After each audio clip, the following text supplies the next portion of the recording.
महिला माने किपरि चूड़ी पिंधिबा उचित। महिला माने एपरी चूड़ी पिंधुथिले होई जानतु सावधान। माड़ी आसिबो विपद, बापा भाई स्वामी भोगिबे सांघातिक दशा, कमी जीव स्वामी को आयुष। चूड़ी एक नारी पाई साधारण जिनिस नुहे। महिला चूड़ी पिंधिबा द्वारा बापा भाई स्वामी को उपरे सकारात्मक प्रभाव पड़ी थाए। बापा भाई और स्वामी को उन्नति पछरी नारीर चूड़ी बेस कार्य करिथाए। हेले जेउ नारी भूल दिन रे बा भूल ढंगरे चूड़ी धारण करंती एहार प्रभाव मध्य सीधा स्वामी बापा भाई को जीवन उपरे पड़ी थाए और एथि सहित सेमानंको आयुष हानि होई थाए।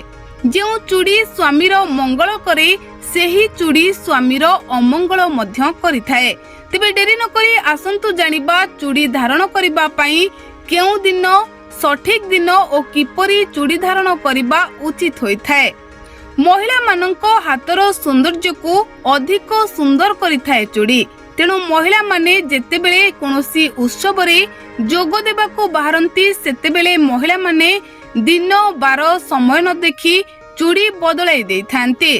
केबे निज साड़ी सहित मैचिंग करी चूड़ी पिंधि थांती तो आउ केतेबेले बिना किछि कारण रे दिन बार न मानी चूड़ी खोली बदलाई देई थांती, जहा द्वारा केवल स्वामी को नुहे बरं बापा भाई को मध्य एहार खराब प्रभाव पड़ी थाए। आउ एहा फल रे सेमाने दरिद्र हेबा सहित सेमानंको आयुष हानि होई थाए। तेबे दर्शक बंधु अनेक समय रे महिला माने जे कोनोसी चूड़ी तांकु सुंदर लागे ताकु से परिधान करिथांती, हेले जहा कि संपूर्ण भूल अटे।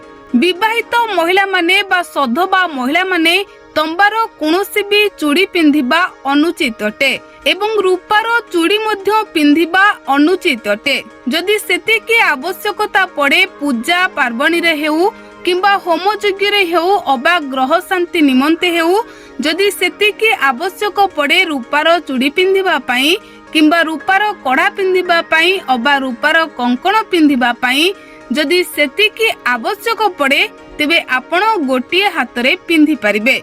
किंतु मने रखंतु आदौ दुईटी हाथ रे रूपार चूड़ी पिंधंतु नाही, यह अशुभ होइथाए। सेहिबोली संक्रांति गुरुवार दिन चूड़ी पिंधिबा उचित नुहे, कारण एही दिन शरीर रो कोनोसी जिनिस बाहर करिबा द्वारा मां लक्ष्मी क्रोधित होंती आउ जहार सीधा प्रभाव स्वामी बापा और भाई को ऊपर पड़ी थाए।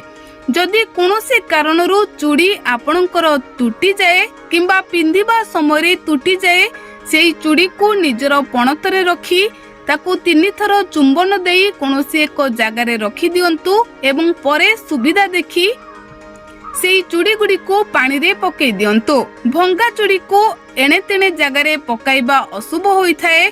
सेबली फटा चूड़ी आदौ पिंधंतु नाही। चूड़ी पिंधिबा समय रे जदि चूड़ी टूटी जाए तेबे ताकू संगे संगे काढ़ी देई कोनोसी एक जगह रे रखी दियंतु, कारण एही परी चूड़ी पिंधिबा द्वारा निज भाई एवं बापा करज रे बुड़ी रुहंती। एही परी मान्यता शास्त्र रे उल्लेख अछि। सेही परी भूल रे भी हाथ रे समान भाव रे बा समान परिमाण रे चूड़ी आदौ पिंधंतु नाही। डाहाण हाथर पटे किंबा दुई पटर अधिक चूड़ी पिंधिबा उचित होइथाए। शास्त्र अनुसार मंगलवार एवं गुरुवार दिन आदौ चूड़ी पिंधंतु नाही बा चूड़ी सीतळांतु नाही। संध्या समय बा सूर्यास्त परे चूड़ी पिंधिबा अशुभदायक होइथाए। सेथिपाई संध्या समय बा सूर्यास्त परे आदौ चूड़ी पिंधंतु नाही कि सीतळांतु नाही एवं नुआ चूड़ी पिंधंतु नाही। आपणकर जदि सेतिकी आवश्यकता पडुछि आपण सूर्यास्त परे बा संध्या समय रे बा राति रे चूड़ी पिंधि पारिबे, हेले जहा किंतु उचित नुहे। बहुत समय देखा जाए कि महिला माने चूड़ी पिंधिबा समय संपूर्ण चूड़ी गुडी को खोलिकी तळे रखी दियंती एवं नुआ चूड़ी पिंधि थांती, जहा एपरी करिबा संपूर्ण अनुचित। यह अशुभदायक मध्य होइथाए। तेबे नारी माने चूड़ी पिंधिबा बेले एही सबु जिनिस गुडी को गुरुत्वपूर्ण भाबी ध्यान देबा उचित, नहले विराट समस्या भोगिबा को पड़ी थाए। Bureau report BNS live.